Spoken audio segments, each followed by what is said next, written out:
Salut tout le monde, aujourd'hui on se retrouve pour une nouvelle vidéo. Aujourd'hui dans cette vidéo on va parler est-ce que les serpents avalent donc les humains, tout ce qui est le python réticulé, les anacondas, les boas. Est-ce que c'est vrai ou est-ce que c'est faux que des serpents peuvent éventuellement avaler donc des humains, donc des êtres humains, donc tout ce qui est les hommes ou les femmes. On va en parler dans cette vidéo, on va démontrer des choses, on va prêcher du faux et du vrai. Ça peut arriver, mais on va en parler dans cette vidéo. Commence, n'oublie pas donc de t'abonner à la chaîne si la vidéo te plaît et si la chaîne te plaît pour me soutenir.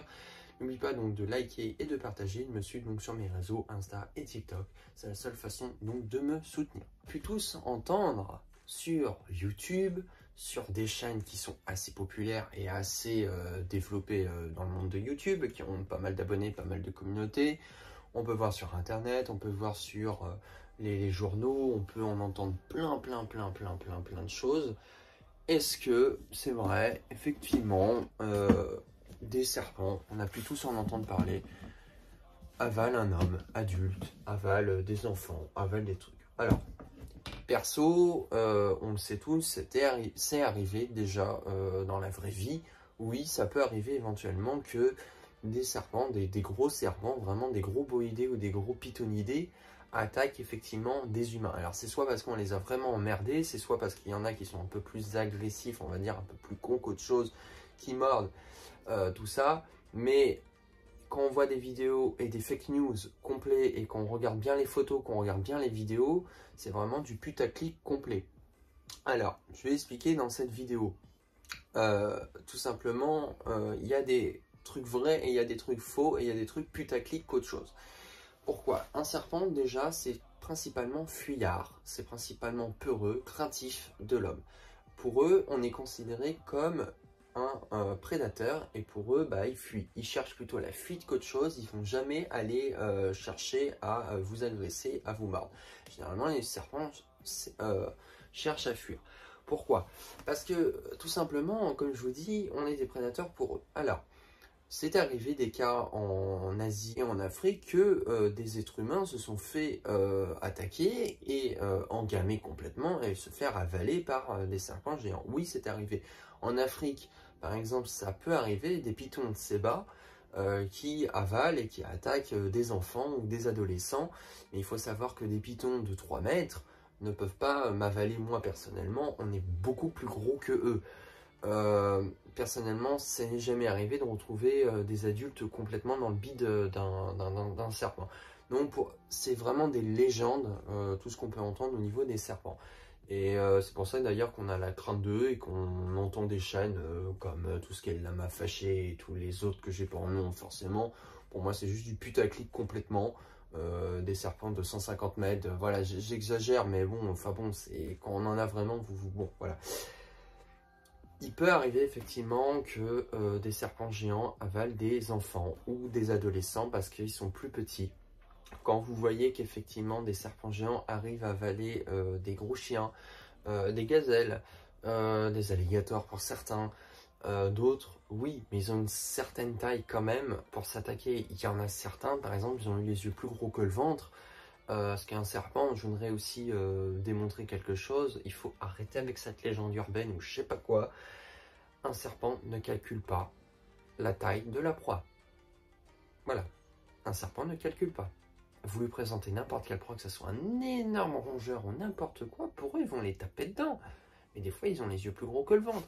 Des petits gabarits qui vont aller, elle, par exemple, je peux lui donner un gros rat de 150 grammes, elle va les taper dedans en pensant que c'est pour bouffer, mais ils ont les yeux plus gros que le ventre.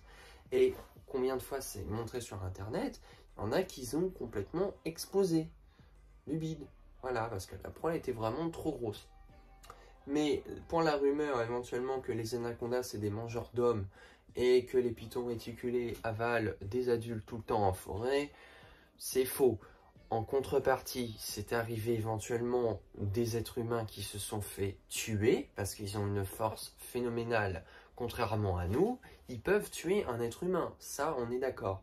Mais l'avaler et de le garder pour le digérer, c'est faux. Voilà, je tiens juste à démontrer ça. Par contre, si nous on se fait attaquer par un anaconda ou un python réticulé, on meurt d'asphyxie.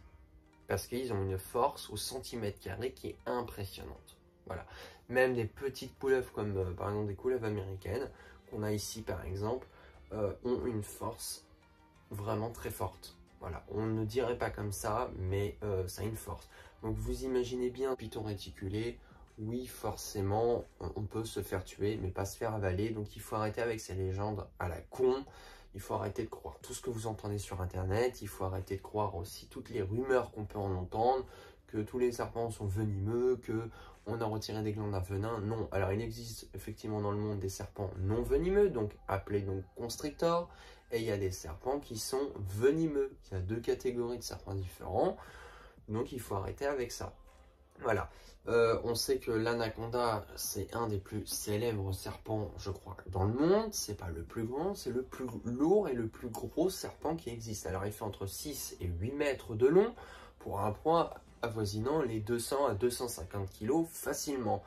Mais c'est pas le serpent le plus grand. Par contre, le serpent le plus long au monde, c'est donc le python réticulé qui se retrouve donc en Asie du Sud-Est, tout ce qui est à peu près l'Asie, qui fait entre du 4 et 9 mètres de long. Donc c'est un serpent qui est le plus long, mais qui fait entre 90, 120 à 150 kg. Donc il n'est pas très lourd pour sa taille quand vous regardez bien. Par contre, c'est un des serpents qui n'hésite pas à être, on va dire, agressif à mort le plus souvent. Donc, il y a plus de chances éventuellement que avec ces serpents-là, que il y en a qui se fassent tuer, donc avaler. Donc, on a retrouvé par exemple des cas d'exemple. J'ai essayé de chercher un peu plus récemment en Indonésie, par exemple, des adolescents se sont fait donc avaler donc par un python réticulé. On peut retrouver donc des enfants qui se sont fait avaler parce que c'est des plus petites proies. Mais vous prenez par exemple un gabarit de ma taille d'1,93 m, c'est un peu plus compliqué. Il peut arriver de se faire tuer. Moi, je peux me faire tuer, hein, je veux dire, c'est pas un problème par la constriction.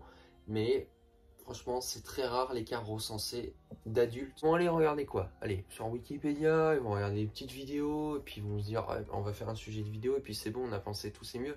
Non, c'est faux. Donc un serpent géant, oui, peut tuer un être humain adulte ou un adolescent, mais ne peut pas avaler, en tout cas, des adultes. Voilà, donc c'est la seule précision que je voudrais faire. Il y a des cas recensés avec des anacondas, des pythons réticulés, des pythons de séba. Donc les pythons de séba sont des pythons d'Afrique. Voilà, parce qu'on entend des légendes, mais avec les chaînes qui se font une communauté, je ne sais pas, phénoménale, en racontant des conneries. Mais il faut arrêter de penser que voilà, c'est des mangeurs d'hommes, que ils mangent que les hommes. Non, arrêtez, c'est faux. Voilà, je tiens juste à préciser. Donc voilà, donc j'espère que la vidéo t'aura plu. Si la vidéo t'aura plu, tu peux toujours laisser un petit pouce bleu, c'est la seule façon de me soutenir. Et moi, je te dis à la fois prochaine. Allez, salut!